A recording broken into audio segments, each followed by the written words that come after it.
সদ্য সমাপ্ত West Indies সিরিজের শেষ টি-20তে জাকির আলী শামীম পাটোয়ারির স্পোর্টসম্যানশিপে মুগ্ধ হয়েছেন ইয়ান বিশপ।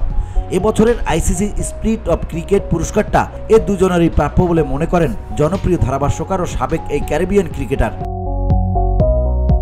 বাংলাদেশের ব্যাটিং ইনিংসের 14তম ওভারের ঘটনা। গুরাকেশ মতির করা ওভারের প্রথম বল মিড উইকেটের উপর দিকে মারার চেষ্টা করেন জাকির, তবে টাইমিংটা না হওয়ায় উচ্চতা কিংবা দূরত্ব কোনোটাই পাননি সীমানায় দাঁড়িয়ে থাকা ফিল্ডার ওবেদ ম্যাকওয়ের। খানিকটা সামনে গিয়ে পড়ে বল, তখন ড্রাইভ দিয়ে ক্যাচ নেয়ার চেষ্টা করেন ম্যাকওয়ে, তবে নিতে পারেননি, আঘাত পান হাতে। ফিল্ডার বল জমাতে না পারায় জাকির ও শামীম দৌড়ে রান নেন। দ্বিতীয় রান নেওয়ার পর বুঝতে পারেন ফিল্ডার আঘাত পেয়ে মাটিতে শুয়ে আছেন। দুই ব্যাটার তখন সুযোগ থাকা সত্ত্বেও আর কোনো রান নেননি। এ সময় ধারাভাষ্যে থাকা বিশপ ঘটনাকে গ্রেট স্পোর্টসম্যানশিপ বলে উল্লেখ করেন। শুধু তাই নয়, ম্যাচ শেষে সামাজিক যোগাযোগ মাধ্যম এক্সে এ ঘটনায় আইসিসির কাছে পুরস্কারের সুপারিশ করেছেন তিনি।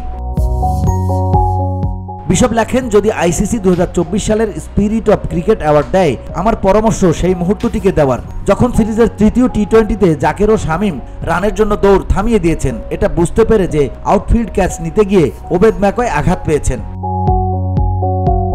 VOD Bangla news desk.